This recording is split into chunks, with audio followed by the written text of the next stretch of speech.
Hello stenographers, welcome to speedy shorthand. Steno related exams की preparation करने और steno में स्पीड बूस्ट करने के लिए इस चैनल को भी फॉलो करें और अपने दोस्तों को जरूर सजेस्ट करें। आज आपको डिक्टेशन देने जा रहा हूँ sir Kailash Chandra volume 1 exercise number 10 at the speed of 100 words पर मिनट। डिक्टेशन स्टार्ट हो रही है 5 सेकेंड्स में।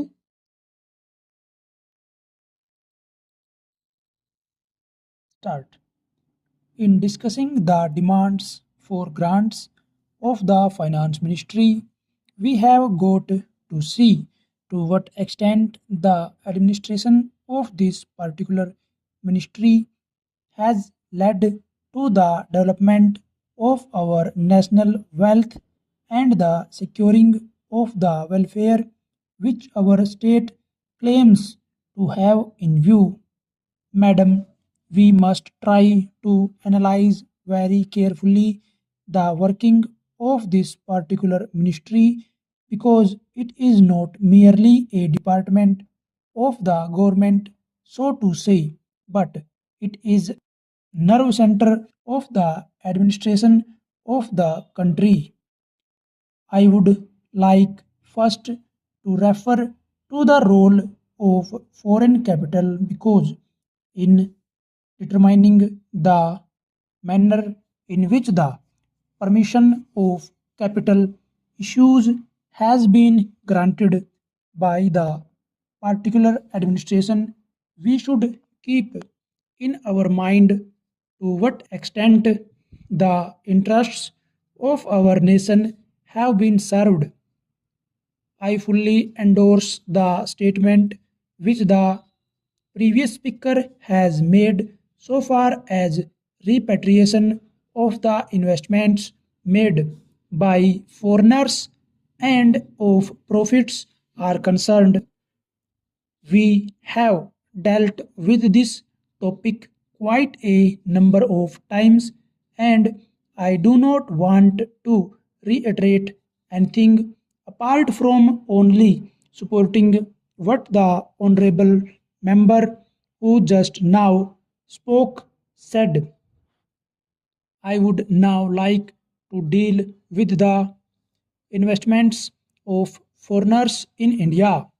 Madam, the government of our country accepted the proposition that in allowing foreign investment, it should come in only in such industry and such form of production wherein our national investors will not come forward and in which technical skill is wanted.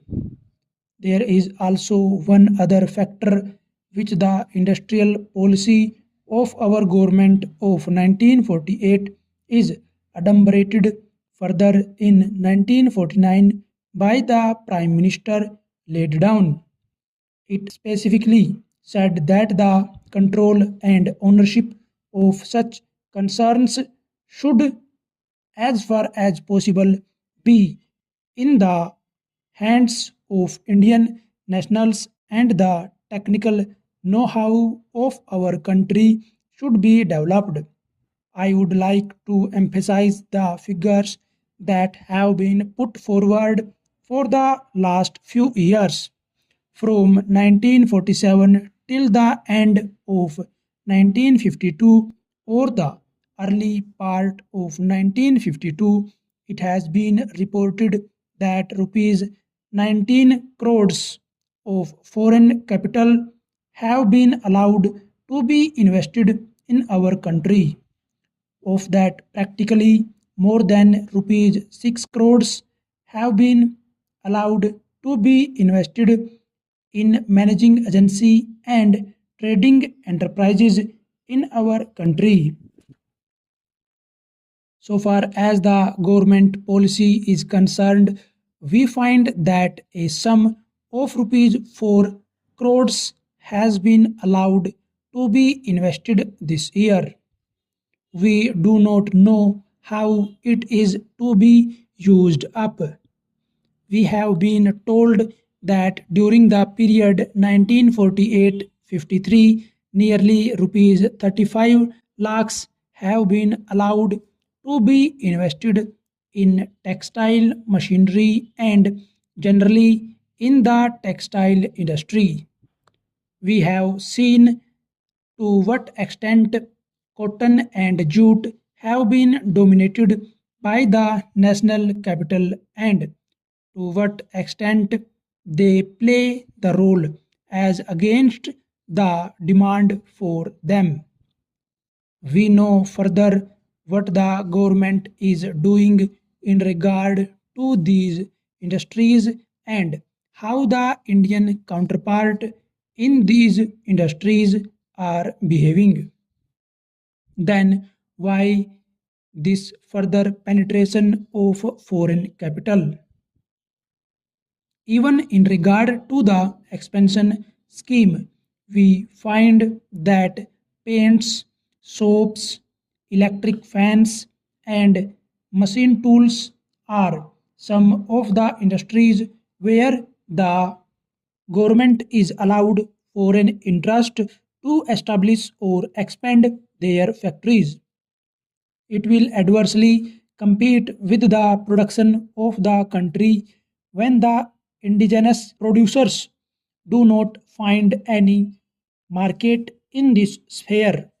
Therefore, we have got to see to what extent the capital issue has been regulated by this government and particularly by the finance department so that the national well-being of the country could be guaranteed. Then we have got to look into the fact as to how far the new industries are allowed to function. So far as the oil refineries are concerned, some of them have been established and some more are going to be established very soon. In the control of the administration, the Indians have no share. There are only preference shareholders and they have no voice in the management.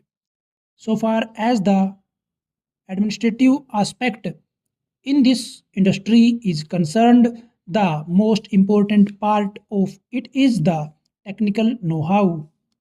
They do not guarantee that they will train the Indians. That means they say even after 20 years we will have to face the problem of the know how in respect of the oil refineries. I do not know why the government are showing softness to foreigners in this matter. Then we have another investment in collaboration with the Indian chemical industries for the manufacture of civil explosives. Here, as far as I have gathered, only 20% is going to be Indian capital. The majority of the shares will remain with the Indian chemical industries. Nobody else has been allowed to make any investment. It would have been better if other companies and private individuals had been given an opportunity to purchase the shares. Full stop. So guys ये थी sir Kailash Chandra magazine volume 1 से exercise number 10 at the speed of 100 पर minute. So daily practice कीजिए और एक दिन आप successful हो जाओगे। आपकी स्टेनो की स्पीड बहुत जल्दी बूस्टअप हो जाएगी और आप भी अच्छी स्पीड में स्टेनो लिख सकते हैं। Thank you.